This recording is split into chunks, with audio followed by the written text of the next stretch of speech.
Ito nga bang si Ian Sanggalang ay gusto nang lumipat sa Barangay Hinebra? Ang balita raw kasi kung nabasa ninyo yung pinost ni Snow kagabi, wala siyang pinangalanan. Pero ang paniwala ng karamihan, si Ian Sanggalang yung tinutukoy doon. Dahil yung daw player na yon ay inip na at gusto nang maging unrestricted free agent. So ang sabi ng iba, imposible yan na si Moala Tautua dahil si Tautua kapipirma lang ng 3-year contract renewal sa San Miguel. Samantala namang itong si Justin Arana, matagal pa yan bago maging free agent. Itong si Ian Sanggalang, yan ang malapit na maging free agent. At isa pa, no? Marami nga nakapansin na ever since to si L.A. Tenorio naging coach ng Magnolia, nabawasan na ang playing time nito. At si Ian Sanggalang ay naging backup na ni Xavier Lucero. At isa pa, itong si Sanggalang ever since nung bago pa siya madraft, doon pa lang sa PBA Draft Combine, sinabi na ni Sanggalang na gusto niya na maglaro sa Barangay Hinebra. So hindi na nakapagtataka na itong si Ian Sanggalang ay gusto na matransfer talaga sa Barangay Hinebra. Pero ang tanong, kahit ba gusto ni Sanggalang kung yung iyan ba ay mangyayari? Dahil siyempre kahit na backup ni Xavier Lucero si Sanggalang ngayon, hindi naman yan basta-basta bibitawan ni Coach L.A. Tenorio dahil alam ni L.A. Tenorio kung gaano kahusay si Sanggalang at alam din niya na ito'y magagamit pa rin niya. Kaya kung bibigay ito si Sanggalang kay Coach Tim Con, alam ni L.A. Tenorio na yung team niya mismo mahihirapan. Dahil siyempre kabisado niya yung estilo nitong si Coach Tim. Kaya sa tingin ko, hindi basta-basta matitrade itong si Ian Sanggalang sa Barangay Hinebra kahit gustuhin pa nila. Pero tignan natin kung anong mangyayari unless naman solid din yung maging kapalit nitong si Sanggalang para naman maging makompensate din ang Magnolia in case nga na ito'y mapunta sa Barangay Hinebra. Ang isa pa nating maire-report ngayon, ito ro si Bolbol ay malaki ang makukuhang bonus mula dito sa TNT Tropang 5G kung sakasakali na sila ay magkampiyon sa PBA Commissioner's Cup. Ang salary daw ni Bolbol sa TNT ay $120,000 a month. Yun ang ibinibigay sa kanya ngayon. Pero actually, sabi nga nila, yung amount na yan ay mababa pa. Dahil yung mga typical na sinusweldo ng mga dating NBA players sa China at sa Japan ay umaabot ng $500,000 to $600,000. Pero ang compensation naman daw ng TNT, kapag nag-champion sila sa Commissioner's Cup, 5 times ng salary niya ang ibibigay. So, $600,000 ang mapupunta kay Bolbol bukod sa kinikita niya every month dito habang naglalaro. So, sabi nga nila, hindi na nakapagtataka na ganyan yung salary. Siyempre, sasabihin nila parang ang laki niyan. Pero sa totoo lang, ganyan ang asking price. At ganyan, yung typical na salary na binibigay talaga sa mga dating NBA players na naglalaro sa iba't ibang liga. Sa iba't ibang bansa, sa China, sa Japan, sa Korea, ganun talaga ang sweldo nila. Dahil syempre, yung mga NBA players, yan yung cream of the crop na tinatawag, pinakamagagaling na player sa buong mundo. Kaya ganyan kalaki ang naitutulong. Ngayon, ang tanong naman, ito kaya si Bolbol nga ay magawa na madala itong line-up ng TNT Tropa sa pag-champion.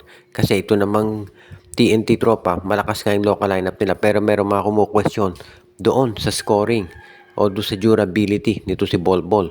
Kung kaya ba niya maglaro ng 40 minutes bawat game. Lalo na very physical ang laro sa PBA. Kaya na nga abangan natin kung mangyayari nga ito. Dahil hindi naman magiging madali yung laro dito. Kaya nga sa tingin ko, yan talaga magiging problema sa lineup ng TNT. Ang San Miguel Beer ngayon ay posible raw humirit pa ng trade bago mag-umpisa ang Commissioner's Cup. Dahil itong San Miguel Beer daw ay kinukonsidera na bitawan na si Jeron Teng at baka ito'y dalhin sa Titan Ultra kapalit ni Joshua Monson. Talagang gagawin daw ng San Miguel Beermen. Itong si Monson yan ang magiging forward point guard nila. Point forward. Kasi nga, alam nating lahat na ang kulang sa San Miguel ngayon ay reliable point guard. Napipilitan silang gamitin ito si Chris Ross na sobrang habang minuto, pati na si Chris Rosales. Dahil nga si Wamit Yongson hindi epektibo.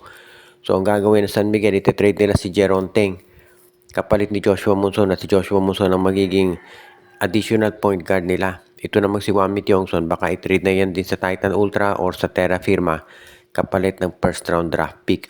So yan daw ang pinaplano ng SMB. Tignan natin kung matutuloy ito Pero sa ngayon kasi wala namang magugulat kung ito talaga si Hwang Min-tae-sung ay bitawan na nila dahil yan naman talaga ang magiging issue dito kung sakasakali. As it is, alam naman natin na magiging isa yan doon sa mga tinatawag na malalaking moves ng SMB na hindi naman ikagugulat ng sino man dahil ang nabanggit na mga players katulad ni Teng, mahusay man sila, hindi talaga nabibigyan ng minuto sa SMB dahil ang dami na nilang mga wingmen. Tsaka dito si Monson kasi mas malakas na defensive player kaysa kay Jeron Teng. Kaya hindi na nakapagtataka na siya ang pipiliin ng SMB na kanilang kunin. Ngayon, ang aabangan na lang natin kung ito'y matutuloy pa talaga. Dahil syempre, ang Titan Ultra, ang nakafocus sila ngayon dito sa pagkuha ng approval sa paglalaro ni Greg Slaughter sa San Miguel o sa Titan Ultra. Kasi nagkasundo na si Slaughter at ang Titan Ultra tiniintay na lamang approval ng PBA. So dyan muna sila nakafocus at hindi muna dito sa trade. Ang Hinebra ay hindi pa tapos sa pag-akwa ng mga big men. Dahil nga dito sa sinabi ni Coach Timko na ito pala si Kmar Carino ay balak niya na gawin na isang power forward o isang wingman, ibig niya sabihin ibang sentro pa ang hinahanap nila. Dahil sa ngayon itong Barangay Hinebra ay busy pa dito sa pagre-rebuild ng kanilang roster.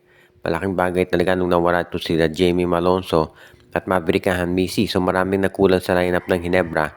Kaya nga sa tingin ko yung pagdagdag dito kay Carino importante. Pero gusto pa ni Coach Timko ng additional na support para dito sa kanyang lineup. At yun nga pagkuha dito kay Carino ay first step pa lamang. Ang kinakailangan nila ngayon isa pang center. Ideally, sayang talaga to si Christian Stan Hardinger pero malabo na bumalik yan sa Barangay Hinebra. So ngayon ang titignan natin kung sino pa yung pwedeng ma-acquire ng Gene Kings. Most likely, ang sabi ng iba, baka intay na lang ng Barangay Hinebra yung darating na draft. At kunin nila ito si Michael Phillips. Kung hindi man available si Phillips, baka si Darren Mayo or si DJ Fenner. Iyan yung mga pwedeng options ng Hinebra na kahit hindi naman center ang mga nabanggit, magdadagdag ng height at length dito sa lineup ng Gene Kings. Pero sa ngayon, hindi pa tapos ang mga trades ang gagawin ng Hinebra dahil gusto talaga nila na makasiguro na itong lineup nilang to ay kaya na masustain yung performance na inaasahan sa kanila ng mga fans pati na ng management. Siyempre, si Tim Cone yan, winningest coach sa PBA history. So, mataas ang expectation palagi kapag meron siyang hawak na team. Kaya, kinakailangan ngayon itong Barangay Hinebra mag-acquire ng additional players. Although, ang usapan pa dito ay kung sino pa yung papayag dito sa mga trades na gagawin ng Hinebra. Dahil siyempre, yung mga ibang teams ang gusto rin nila ay hindi sila malulugi kapag gumawa ng transaction. Hindi rin sa Hinebra kung hindi maski na sa ibang teams talo na. At medyo high caliber yung mga imports sa Commissioner's Cup. At bago tayo magbukas ay batiin natin sila RJ Bueno, si Joshua Giray Espejo at Rosales family, si Dexter Domer, si Jonel Alagon, si Katsakino Dukusin, si Malyari Mascareñas, si Monde Guzman, Anthony Alon, si Michael D, si Enju, si Edwin Carmona Jr. at lahat ng mga regular natin na mga viewer.